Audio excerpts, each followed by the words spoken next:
Hello students, welcome to our YouTube channel.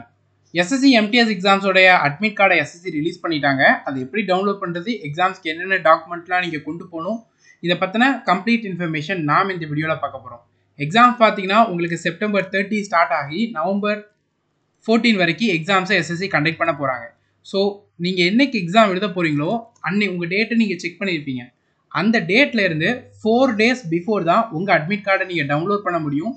இப்போ போய் நீங்கள் செக் பண்ணிங்கன்னா உங்கள் அட்மிட் கார்டு இன்வேலிட்னு தான் காட்டும். ஸோ அதனால் இந்த வீடியோ ஃபுல்லாக பாருங்கள், உங்களுக்கு என்னென்ன டவுட்ஸ் இருக்கோ அது எல்லாமே கிளியர் ஆகும். அட்மிட் கார்டு சதர்ன் ரீஜனுக்கு இப்போ ரிலீஸ் பண்ணியிருக்கிறாங்க. KKR Kerala Karnataka region website இப்போ ஒர்க் ஆக மாட்டேங்குது. ஒன்ஸ் அது கிளியர் ஆனதுக்கப்புறமா அந்த ரீஜியனுக்கான லிங்கை நம்ம டெலகிராம் சேனல் வாட்ஸ்அப்பில் ஷேர் பண்ணுறோம். லிங்க் டிஸ்கிரிப்ஷனில் இருக்குது, ஜாயின் பண்ணிக்கோங்க. சதர்ன் ரீஜனுக்கு தான் இப்போ அட்மிட் கார்டு ரிலீஸ் பண்ணியிருக்காங்க. ஸோ இந்த வீடியோ டிஸ்கிரிப்ஷனில் லிங்க் இருக்குது, அந்த லிங்க் போனீங்கன்னா இந்த பேஜ் வரும். இதில் உங்களுடைய registration number and date of பர்த்தை போட்டு டவுன்லோட் அட்மிஷன் கொடுங்க. உங்களோட அட்மிட் கார்டு உங்களுக்கு ஷோ ஆகும். யாருக்கு ஷோ ஆகும்னா யாரோட எக்ஸாம்னா 30 செப்டம்பரில் இருக்கோ அவங்களுக்கு இன்னைக்கு அட்மிட் கார்டு காமிக்கும். உங்கள் எக்ஸாம் பார்த்தீங்கன்னா 4th நவம்பர்னு வச்சுக்கோங்க.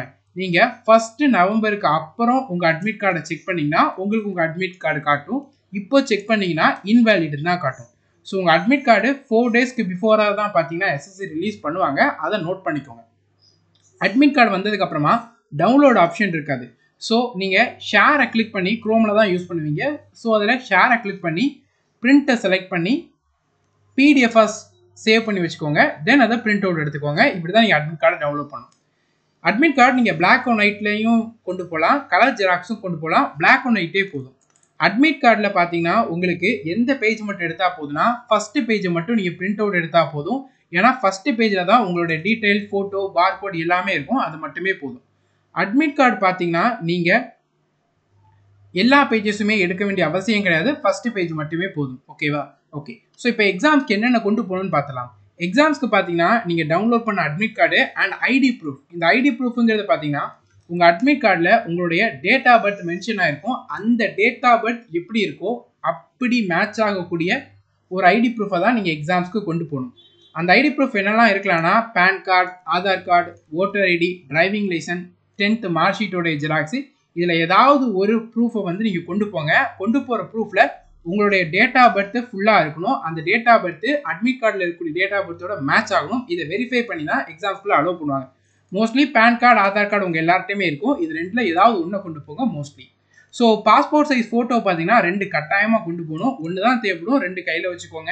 அந்த ஃபோட்டோ ரீசெண்டாக எடுத்ததாவது கூட இருக்கலாம். அந்த ஃபோட்டோ பார்த்தீங்கன்னா ஸ்பெக்ஸ் இல்லாத ஃபோட்டோவாக வந்து எடுத்துகிட்டு போகணும். ஓகேவா? பென் அண்ட் பேப்பர் வந்து SSCயே ப்ரொவைட் பண்ணுவாங்க. நீங்கள் எதுவுமே கொண்டு போக வேண்டிய அவசியம் கிடையாது. நீங்கள் எக்ஸாம்ஸ்க்கு என்னெல்லாம் அலோடு கிடையாது, ட்ரெஸ் கோட் என்னன்றதை பார்த்துலாம்.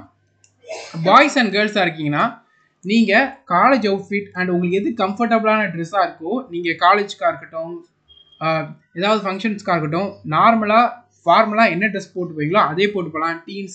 ஜீன்ஸு, டிஷர்ட்ஸ்லாம் அலௌடு தான், போத் பாய்ஸ் அண்ட் கேர்ள்ஸுக்கு. ஓகேவா? எது அலௌடு கிடையாதுன்னா எந்த ஒரு ஜுவல்லுமே அலௌடு கிடையாது. மங்கள் சூத்ரா, ஸ்பெக்ஸு மட்டும்தான் அலௌடு, மற்ற எந்த ஒரு ஜுவல்லுமே அலௌடு கிடையாது. ஸோ வீட்டிலேருந்தே அதை வேர் பண்ணிட்டு போகாதீங்க.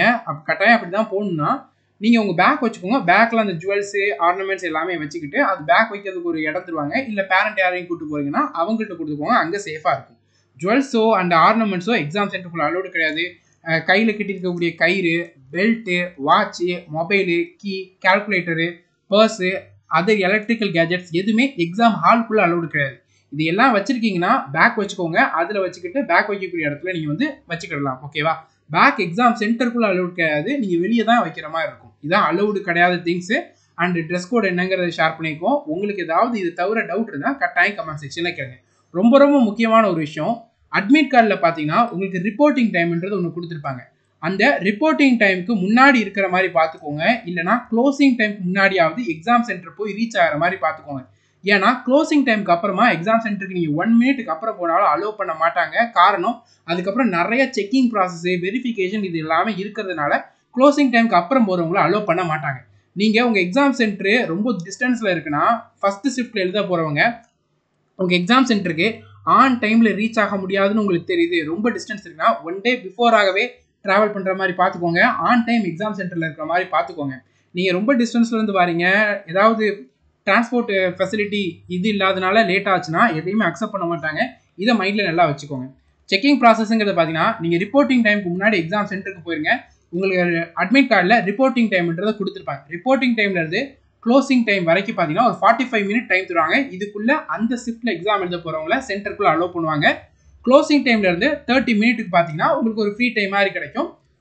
அதில் பார்த்தீங்கன்னா வெரிஃபிகேஷன் இது எல்லாமே சென்டர் உங்களுடைய எக்ஸாம் ஹாலுக்குள்ளே இதெல்லாம் பண்ணுவாங்க. ஸோ ரிப்போர்ட்டிங் டைமுக்குள்ளே எல்லாத்தையுமே அலோவ் பண்ண ஸ்டார்ட் பண்ணிடுவாங்க.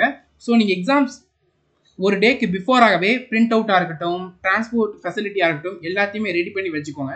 டாக்குமெண்ட்ஸ் எல்லாமே இந்த வீடியோவில் சொன்ன இந்த டாக்குமெண்ட்ஸ் எல்லாமே ரெடி பண்ணி வச்சுக்கிட்டு நெக்ஸ்ட் டே காமாக எக்ஸாம் போகிற மாதிரி பார்த்துக்கோங்க. எக்ஸாம்ஸில் ஃபஸ்ட்டு ரிப்போர்ட்டிங் டைம் ஸ்டார்ட் ஆனோடனே எல்லாரையும் உள்ள அலோவ் பண்ண ஸ்டார்ட் பண்ணுவாங்க. அலோவ் பண்ணுற டைம் எல்லா டாக்குமெண்ட்டும் கரெக்டாக இருக்கான்றதை செக் பண்ணுவாங்க. நீங்கள் அந்த சென்டரில் போய் நீங்கள் பிரிண்ட் அவுட் எடுத்துக்கலாம்னு நினைக்காதீங்க. எல்லா சென்டர்ஸ்லையுமே பார்த்தீங்கன்னா பிரிண்ட் அவுட் ஃபெசிலிட்டி இருக்குமான்னு கேட்டிங்கன்னா அந்த காலேஜை பொறுத்த வரைக்கும் மோஸ்ட் ஆஃப் த சென்டர்ஸில் பிரிண்ட் அவுட் ஃபெசிலிட்டிஸ் கேட் பக்கத்திலே வச்சுருப்பாங்க. ஆனால் அது எல்லா டைமும் ஓப்பனாக இருக்குமான்னு தெரியாது. உங்கள் ஃப்ரெண்ட் எழுதிட்டு வந்திருப்பாங்க, அந்த டைம் ஓப்பனாக இருந்திருக்கும். நீங்கள் போகிற டைம் ஓப்பனாக இருக்கிறதுக்கு சான்சஸ் கம்மியாக இருக்கும். அதனால் எல்லா டாக்குமெண்ட்ஸையும் ஒன் டே பிஃபோராக ரெடி பண்ணிவிட்டு எக்ஸாம் சென்டருக்குள்ள அலோவ் பண்ணுவாங்க. அலோவ் பண்ணதுக்கப்புறமா உங்கள் டாக்குமெண்ட்ஸை செக் பண்ணிவிட்டு வெரிஃபை பண்ணுவாங்க. அதுக்கப்புறம் ஹால் வந்து அலாட் பண்ணுவாங்க. அந்த ஹால் அலாட் பண்ணதுக்கப்புறம் பார்த்தீங்கன்னா உங்களுக்கு சிஸ்டம் அலாட் பண்ணுவாங்க. அங்கே வெரிஃபிகேஷன் பயோமெட்ரிக் வெரிஃபிகேஷன் நடந்து உங்களுக்கு ஒரு சிஸ்டம் அலாட் ஆகும். சிஸ்டம் அலாட் ஆனதுக்கப்புறமா அந்த சிஸ்டத்தில் உங்கள் ஃபோட்டோ, ரோல் நம்பர் இது எல்லாமே கரெக்டாக இருக்கான்றதை செக் பண்ண சொல்லுவாங்க. கரெக்டாக இருக்கான்னு செக் பண்ணிக்கோங்க. அதுக்கப்புறம் பார்த்தீங்கன்னா அட்டண்டன்ஸ் ஷீட்டு, கமிஷன் காப்பி இது எல்லாமே அவங்க தருவாங்க. அந்த ப்ரொவைட் பண்ணுறதுல அவங்க என்ன டீட்டெயில் சொல்கிறாங்களோ அதை கேர்ஃபுல்லாக ஃபில் பண்ணுங்கள். ஏதாவது டவுட்னா இன்விஜிலேட்டர்கிட்ட கேளுங்க, அவங்க கிளியராக எக்ஸ்பிளைன் பண்ணுவாங்க. எதையுமே அவசரமாக பண்ணாதீங்க. ஸோ இதெல்லாம் பண்ணி முடிச்சதுக்கப்புறமா எக்ஸாம் ஸ்டார்ட் ஆகும்னு சொல்லுவாங்க. அப்போ நீங்கள் லாகின் பண்ணி எக்ஸாம் ஸ்டார்ட் பண்ணலாம். ஒன்ஸ் எக்ஸாம் முடிச்சதுக்கப்புறம் பார்த்தீங்கன்னா அகெயின் பயோமெட்ரிக் வெரிஃபிகேஷன் வந்து நடக்கும். அது முடிஞ்சோடனே உங்களை வந்து வெளியே அனுப்பிடுவாங்க. ஸோ இதான் பார்த்தீங்கன்னா எக்ஸாமோட கம்ப்ளீட் ப்ராசஸாக வந்து இருக்கும். நீங்கள் எதுவும் புதுசாக எக்ஸாம் சென்டரில் ட்ரை பண்ணாதீங்க. மார்க் டெஸ்ட்டில் நீங்கள் என்ன ப்ராக்டிஸ் பண்ணி பழகிருக்கீங்களோ அதே இதை ட்ரை பண்ணுங்கள். என்ன ஆர்டரில் எக்ஸாம் கொஷின்ஸ் அட்டன் பண்ணுறீங்களோ, என்ன நீங்கள் மார்க் டெஸ்ட் அப்போ நீங்கள் என்ன ப்ராக்டிஸ் பண்ணி பழகிருக்கீங்களோ அதே இதை பண்ணுங்கள். புதுசாக ஏதாவது ப்ராக்டிஸ் பண்ணி அங்கே டைமை வந்து வேஸ்ட் பண்ணாதீங்க. காமாருங்க. நீங்கள் ப்ரீவியஸ் இயர் மார்க் டெஸ்ட் நல்லா அட்டன் பண்ணியிருக்கிறீங்க அண்ட் ஃபுல் மார்க் டெஸ்ட் நீங்கள் நல்லா அட்டன் பண்ணியிருக்கீங்கன்னா நீங்கள் கவலைப்பட வேண்டாம். பேப்பர் அதே லெவலில் தான் இருக்கும். ஓகேவா? ஸோ நீங்கள் நல்லா ப்ராக்டிஸ் பண்ணிக்கிங்கன்னா இப்போ இருக்கக்கூடிய டைமில் நல்லா ரிவிஷனுக்கு ஃபோக்கஸ் பண்ணுங்கள். மார்க் டெஸ்ட் வந்து ரொம்ப பக்கத்தில் எக்ஸாம் இருக்குன்னு சொல்கிறவங்க நிறைய மார்க் டெஸ்ட் அட்டன் பண்ணாதீங்க. 1 or 2 மார்க் டெஸ்ட் மட்டும் அட்டன் பண்ணிங்க. எக்ஸாம்ஸ்க்கு ரொம்ப டைம் இருக்குன்னு சொல்கிறவங்க மட்டும் டெய்லி ஒரு மார்க் டெஸ்ட் அட்டன் பண்ணுறதை ஒரு ஹேபிட்டாக வந்து வச்சுக்கோங்க. ப்ரீவியஸ் இயர் பேப்பர் எப்படி இருக்கோ அப்படி தான் இந்த இயரோட பேப்பரும் இருக்கும். அதில் நல்ல மார்க் ஸ்கோர் பண்ணுறீங்கன்னா இந்த பேப்பர்லேயும் நல்ல மார்க் உங்களால் ஸ்கோர் பண்ண முடியும். ஸோ காமாருங்க. ப்ரீவியஸ் இயர் ஓரியன்டாக ப்ரிப்பேர் பண்ணிட்டு போங்க. பேப்பர் லெவல் ஈஸியாக தான் இருக்கும். இந்த டைம் எம்டிஎஸ் எக்ஸாம் எழுத போகிற எல்லாருக்குமே ஆல் தி பெஸ்ட். ஏதாவது டவுட் இருக்குன்னா கட்டாயம் கமெண்ட் செக்ஷனில் கேளுங்க. Thank you students and all the best.